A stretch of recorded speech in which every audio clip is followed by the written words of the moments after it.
Assalamualaikum warahmatullahi wabarakatuh. Teman-teman guru hebat, terima kasih sudah menyempatkan waktunya untuk menonton video saya ini. Selamat datang kembali di channel Mau Tahu Mau Belajar. Siapa lagi kalau bukan anak bos 1000 Mutin Fuanon. Dan pada video kali ini kita akan membahas tentang beberapa cara bagaimana membuat konstruksi bangun ruang untuk anak kelas 2 SD. Sekolah dasar bisa juga digunakan untuk membuat proyek di kelas-kelas tinggi lainnya, disesuaikan dengan materi yang ada di dalam kelas tinggi tersebut. Adapun bahan yang kita gunakan dalam hal ini, dalam proyek ini kita menggunakan bahan buatan itu plastisin atau lilin mainan yang kita gunakan, terus kemudian tusuk gigi, lalu tusuk sate. Selanjutnya bagaimana cara membuat? Cara membuatnya itu sangat mudah kelihatannya, namun saya sering mendapati anak-anak yang putus asa dan mau menangis karena untuk bisa berdiri tegak dan tidak mudah ambruk itu susah buat anak-anak yang kelas rendah. Disinilah dibutuhkan kesabaran kita dalam membimbing siswa, khususnya pada kelas-kelas yang rendah. Selanjutnya cara pembuatannya, plastisin itu kita bentuk seperti bola-bola, disesuaikan juga dengan warna-warnanya, terus kemudian kita tusuk plastisinnya membentuk, atau di sini kita bentuk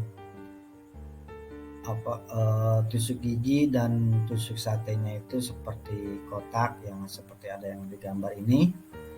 Terus baru kemudian kita tusuk-tusuk plastisinnya dengan tusuk gigi itu dan tusuk sate, karena kita akan membuat sebuah bangun ruang balok. Lanjut, seperti inilah jadinya ketika kita membuat bangun ruang balok. Nah, di sini kita bisa menjelaskan materi pembelajaran matematika yang dengan materi bangun ruang. Nah, plastisinnya itu kita bisa jelaskan dia sebagai sudut dari sebuah bangun ruang, terus kemudian tusuk gigi dan tusuk satenya itu sebagai rusuk yang nantinya kita bisa jelaskan, dan kita bisa hitung atau bisa kita arahkan anak-anak ada berapa tusuk giginya, terus kemudian ada berapa tusuk satenya, itu yang menjelaskan tentang rusuk. Terus kemudian kita jelaskan juga tentang sudutnya, itu plastisinnya ada berapa. Nah, kita jelaskan bahwa plastisin itu adalah sudut dari bangun ruang balok. Teman-teman juga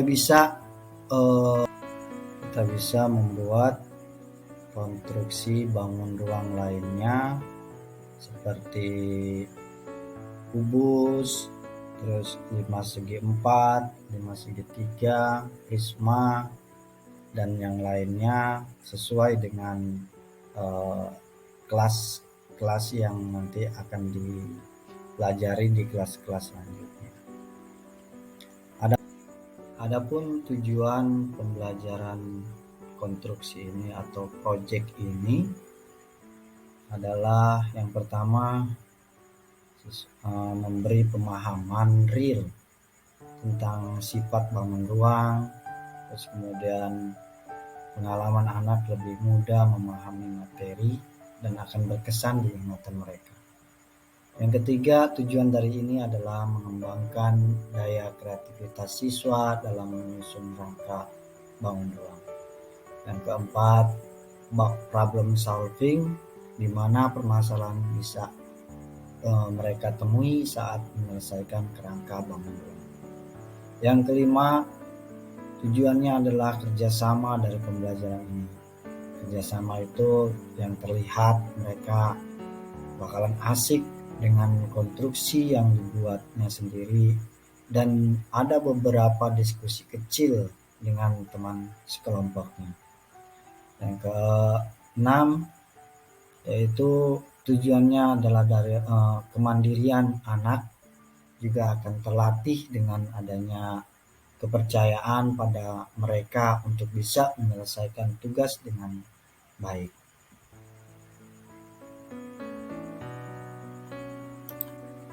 Selanjutnya, bagaimana selama kegiatan pembelajaran berlangsung?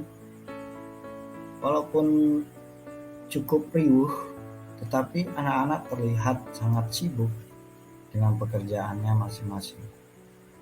Hasil pengamatan saya selama kegiatan pembelajaran itu berlangsung, dalam proses pembuatan konstruksi bangun ruang ini, ada anak yang dengan cepat bisa menyelesaikan tugasnya, ada pula yang merasa cukup kesulitan karena konstruksi yang dia buat gagal untuk berdiri tegak. Dan ada pula yang mengerjakannya dengan penuh ketelitian dan kehati-hatian. Kemudian bagaimana hasilnya? Hasilnya mereka lebih puas dan senang dengan kegiatan pembelajaran pada hari itu. Dan rasanya untuk materi tentang bangun ruang, kubus ataupun balok itu akan berhasil disampaikan dengan penuh kesan dan pemahaman yang cukup memuaskan. Demikian akhir dari video saya. Semoga bermanfaat untuk kita semua supaya bisa kita terapkan di dalam pembelajaran. Selain kita memberikan materi-materi yang melalui digital, kita juga harus bisa menggunakan alat-alat peraga yang konkret, apalagi di dalam kelas-kelas yang rendah. Oke, sekian dari saya. Apabila ada yang ditanyakan, cukup komentar saja.